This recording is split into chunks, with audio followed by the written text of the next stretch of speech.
ఈరోజు మనం రేఖాఖండం, రేఖాకిరణం గురించి తెలుసుకుందాం.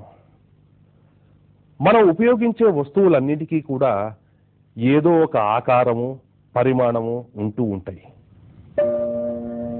ఉదాహరణకి బంతి, పుస్తకం, గొట్టం, పెన్సిలు, ఈ వస్తువులను పెట్టి వాటి ఆకారాలను గీయటానికి మనం రేఖలను ఉపయోగిస్తాం. చివరి బిందువులను, వాటి మధ్య గల బిందువులన్నిటినీ కలిపిన బిందువులను రేఖాఖండము అంటాం. ఇదిగో చూడండి, ఈ గీతను గణితంలో రేఖ అంటాం. రేఖలలో సరళ రేఖలు, వక్రరేఖలు అని రకరకాల రేఖలు ఉన్నాయి. ఇప్పుడు మనం సరళ రేఖలు, వక్రరేఖల వివరాల గురించి తెలుసుకుందాం. ఇది సరళ రేఖాఖండం, ఇదేమో సరళ రేఖ. ఇకపోతే ఇది వక్రరేఖ, ఇదేమో కిరణము.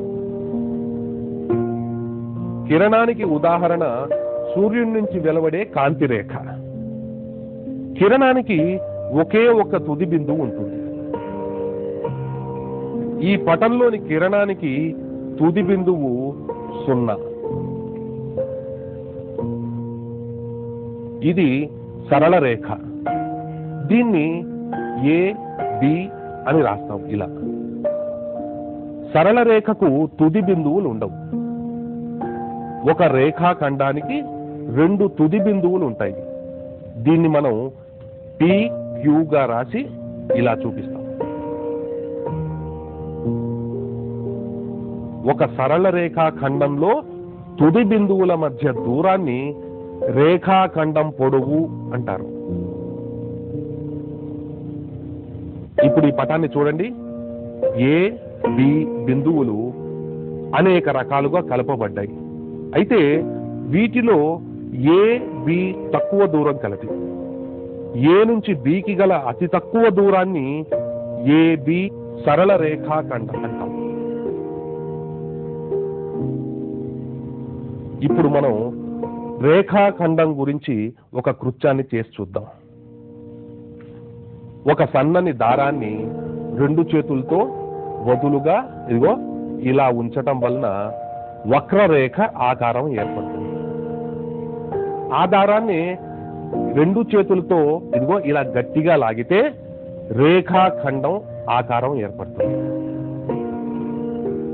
చూసారుగా, వక్రరేఖ ఆకారంలో ఉన్న దారం రేఖాఖండంగా ఎలా మారిపోయిందో. ఎల్ అనబడే రేఖపై 2 బిందువులు ఏ బి అని గుర్తింపబడి ఉన్నాయి. ఏ బి బిందువులతో కలిపి వాటి మధ్య గల రేఖా భాగాన్ని రేఖాఖండం అంటాం. ఏబి బిందువులను ఆ రేఖాఖండం చివరి బిందువులు అంటాం. ఒక రేఖాఖండాన్ని దాని చివర బిందువుల పేర్లతో పిలుస్తాం. ఒక రేఖాఖండం బిందువుల సమితి. ఏ బి రేఖాఖండంలోని బిందువులు.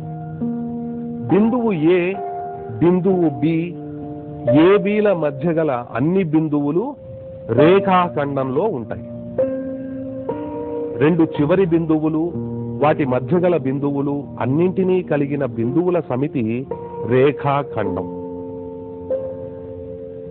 రేఖాఖండం ఎప్పుడూ కూడా ఒక రేఖలోని భాగం. కాబట్టి అది ఏ రేఖలోని భాగమో దానికి ఉపసమితి అవుతుంది. ఈ రేఖాఖండాన్ని 2 చివరి బిందువులు నిర్ణయిస్తాయి.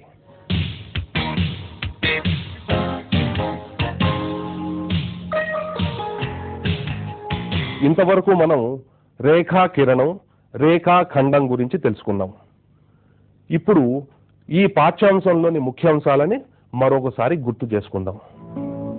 వస్తువుల ఆకారాన్ని గీయటానికి గీతను ఉపయోగిస్తాం. గీతను గణితంలో రేఖ అంటారు.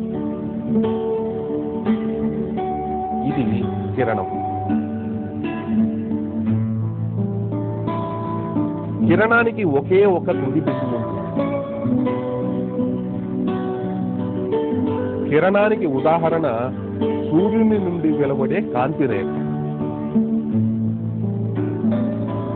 ఒక రేఖాఖండానికి రెండు చివర బిందువులు ఉంటాయి. ఒక రేఖాఖండాన్ని దాని చివర బిందువుల పేర్లతో పిలుస్తాం. రెండు చివరి బిందువుల మధ్య గల అనేక బిందువుల సమితి రేఖాఖండం.